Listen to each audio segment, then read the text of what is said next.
to the monopoly. Monopoly is come from two words. That is, mono means single, poly is mean the seller. So monopoly is existence of a single seller in the market producing a product that has no substitutes. And also, for other firms to entry are so restricted. As an example, in Sarawak, we have a Sesco as an electricity supplier and Laku as a water supplier. And now we go to the characteristic. Monopoly have a 5 characteristic. Now we go to the number 1. That is one seller and large number of buyer. That is only need a one seller only. Number 2. Product has no close substitutes. That means doesn't have any substitute for the product sold. Number 3 is the price maker. The firm has the power to control the price. Number 4, restriction on the entry of new firm. There was no fight because the entry is restricted. Number 5 is the advertising. That is depend on the product that need advertisement, except the basic utilities such as water and electricity. We go on to the common type of barrier to entry. All of these has a 4. Number 1 is the control over raw material. Monopoly status have a power to control over the raw material. Number 2, patent and copyright. That is to encourage inventiveness. But all of these have a limit, time limit. Number 3, cost of establishing an efficient plant. That is natural monopoly, which means that firm can offer a lower price to the seller. And the last one is the government franchise. That is awarded by the government. Go on to the demand curve and elasticity of demand. It is a downward sloping, and then before the monopolies set up the price for the output, they need to know and they need to identify the elasticity of demand for their product. So if the demand is a higher price, it is inelastic. But if the demand is a lower price, it is elastic. So now, as we can see, this is the demand curve. The thing must have in the demand curve is MC, that is marginal cost, AC is average cost, AR and MR as a marginal revenue. Okay, next I will define about the short-run equilibriums. Short-run equilibriums can be determined by two approaches. It is total and marginal. For total, profit maximization simply refer to the greatest difference between the total revenue and the total cost, TR minus TC. For marginal, comparison between the marginal revenue and the marginal cost, maximum profit when MR equals to MC. Okay, next, I will explain about the supernormal profit graph. When AC curve is below AR curve, it means the firms gain its profit. E is the equilibrium point as MC equals to MR. Formula to calculate economic profit is TR minus TC.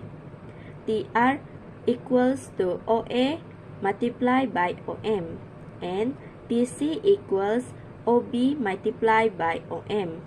If TR large than TC, economic earns profit. For the normal profit is when AC equal AR, firm is gaining normal profits. E is the equilibrium point as MC equals to MR. If TR equal TC, its break-even point. Last is subnormal profit. When AC is above AR curve, it means the firm will incur loss. As usual, E is equilibrium point as MC equals to MR. If TR less than TC, its economic loss. So, I will be moving on to long run equilibrium in monopoly. So, in the short run, firm can get profit, break even, or losses. However, in the long run, monopolies can only gain supernormal profit. So, this happened due to the restriction on the entry and exit and the existence of barrier of entry into the monopoly market. The firm earns only supernormal profit in the long run. Also, as the firm can sell more outputs by reducing the price of the products, based on the graph, the demand curve or MR curve of the firm sloped downwards, and because of this, MR curve also sloped negatively. So this graph was explained previously by my group math. So monopolies will make any changes to cost as there are barriers to entries, as I explained before, and monopolies has greater flexibility in the long run. So that's all about long run equilibrium in monopoly.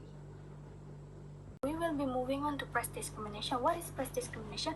Price discrimination refers to firms that charging prices to different buyers for the same product. So it's basically a practice of charging different prices for the same product in monopoly. Monopoly usually have more control over suppliers than regular seller, which means they can significantly influence the suppliers' selling prices. So there are few conditions of price discrimination. First is existence of monopoly. In order for price discrimination to happen, monopoly must be first exist. Second, existence of different market for the same commodity. So, market was divided into sub-market. Thus, buyers are not aware of price charge for the same commodity in other market. And the third one is existence of different elasticity of demand. So, if the demand is inelastic, the prices would be higher, and if the demand is elastic, the prices would be lower. And next one is cost of separating market must be low, and no resale and product purchase. No resale means product purchase in a market which offer a lower price should not be resold in the other market.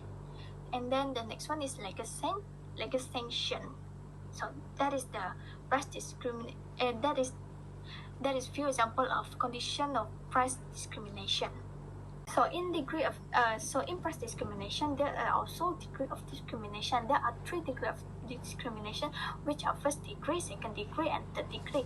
In first degree, discrimination usually refer to charging the client the maximum price they can pay for a product or service. So this first degree discrimination affect towards monopoly lah, as it depends on whether the company can accurately determine the maximum price customers are willing to pay.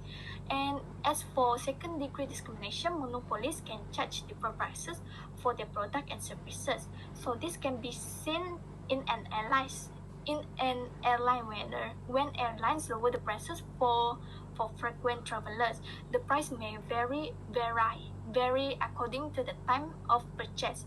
So when this happens, it increase the customer loyalty. And then the next one is third degree price discrimination. Third degree price discrimination may refer to a monopoly subdividing an entire market into a consumer group. So monopolies using third degree discrimination to focus on the choice of the entire group rather than the choice of the individual customer. They charge each submarket differently for a product or service. So an example of third degree price discrimination is lower ticket prices for student than other adult. For example, when you are going to a cinema, the prices is lower for a student than adult. For example, the student have to pay 40 ringgit while the adult have to pay 100 ringgit to enter the cinema. So that is third degree. So that is all for first degree, second degree, and third degree.